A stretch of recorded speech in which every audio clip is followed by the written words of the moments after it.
and welcome to the Happya Life podcast. I'm Clare Deakin, and I want to talk about something that comes up a lot in my conversations with women going through menopause, and that almost never gets an honest enough conversation. Not the hot flushes, not the sleep disruption, although goodness knows that's real. Part that tends to get even less airtime, and that is for many women significantly more distressing, is the loss of patience. The reactions that don't feel like you.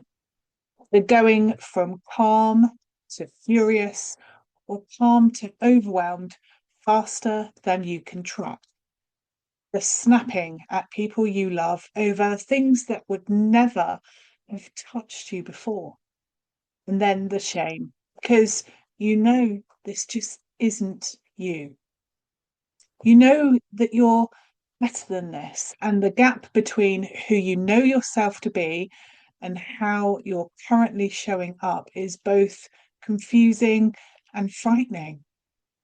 I want to tell you what's actually happening, not to tell you that it's just hormones and to wait it out. Because what's happening is more significant than that, and understanding it is genuinely useful. Let me name the experience before I explain it, because I think many women have never had it named accurately. You used to be able to absorb things, frustrations, disappointments, demands. They would land and you would manage them.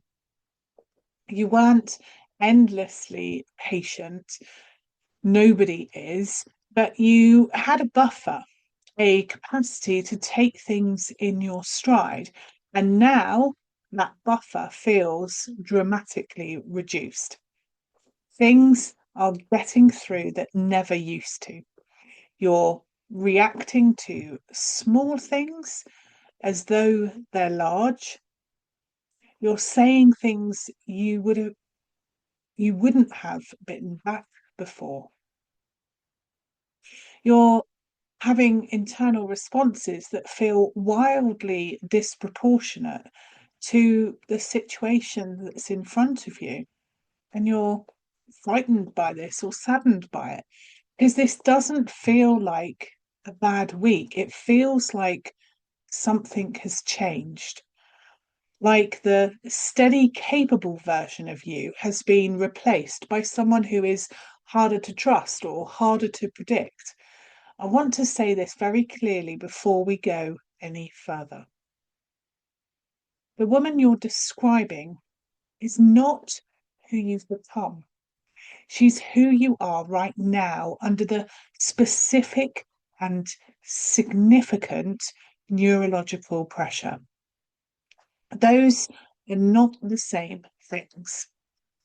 Estrogen doesn't just regulate reproduction. It regulates your nervous system. It modulates your stress response. It influences how quickly the part of your brain responds to threat. It's involved also in serotonin production. When estrogen levels shift, as they do during perimenopause and into menopause, the emotional thermostat changes. The buffer between what you feel and what you show gets thinner. Things that used to go through your filtering system now arrive more directly. This is a neurological change. It's not a personality change, not a moral failing, a neurological change. But here's where I want to go deeper than most conversations about menopause actually go. Because the lower patience isn't just about hormonal shift in isolation, it's also revealing something. The things that are breaking through now, the irritations, the resentments, the things that are provoking reactions, the reactions that you just can't contain, they were there before. Your system was absorbing them, though, quietly, consistently, at a cost. And now, with less capacity to manage, they're coming through unfiltered.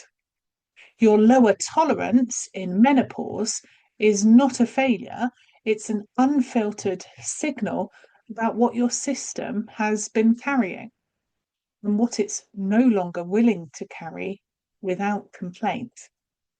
I work with a lot of women in menopause, and one of the things I constantly see is that the loss of patience is very often a boundary signal. The things that are breaking through, the things provoking the biggest reactions, are almost always things that the woman has been absorbing for a long time. Dynamics she's been tolerating, demands she's been meeting at the expense of her own needs, patterns of overgiving that have never really been examined.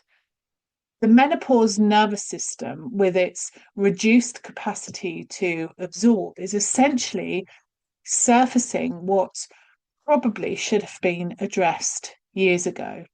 It's saying we can't keep carrying this, something has to change. Now, that's not comfortable, especially when the change it's pointing to involves relationships or workplace dynamics or family patterns. That feels complicated and permanent. But what if the lower tolerance isn't something to manage back down to acceptable levels? What if it's actually the beginning of something? Beginning of hearing what your own system needs, perhaps for the first time, clearly. And a lot of women on the other side of menopause say something unexpected when I ask them about this period. They say their tolerance went down and they're glad it did. Because what they stopped being able to tolerate, they really shouldn't have been tolerating in the first place. And it was the change in their system finally made that impossible to ignore. I want to tell you what this actually looks like when women work through it rather than against it. The first shift is from shame to understanding. When you know that your reactions are neurological responses to specific hormonal transitions, combining that with a lifetime of absorbed overgiving, you'd stop treating yourself as someone who's losing control. You'd start treating yourself as someone whose system is giving her important information. And that shift changes the quality of the experience significantly. The second shift is clearer limits, not overnight and not without discomfort, but women who explore what the lower tolerance is pointing to start to make changes that their previous, more absorbent self would never have made. They have conversations they've been deferring for years. They start choosing their own needs as a genuine factor in decisions, not as an afterthought. And what many describe on the other side of menopause is a version of themselves who is genuinely different, not angrier, not harder, clearer. Someone who knows what she will and won't carry. Someone whose yes means yes because her no is real. That's not a loss, but something worth having. So if what I've described today has felt recognizable, I want to say this gently but clearly. Your lower patience is not the end of something. It can be the beginning of something. The question is whether you take the signal seriously or whether you spend your energy managing it back down and getting back to absorbing what your system is clearly telling you it can't absorb anymore. You don't have to figure out what that means alone. You can always book a cuppa and a chat. It's a free conversation with me, no pressure and no agenda. Find out more and book at happier.co.uk.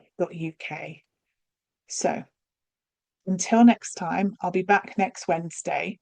Take good care of you.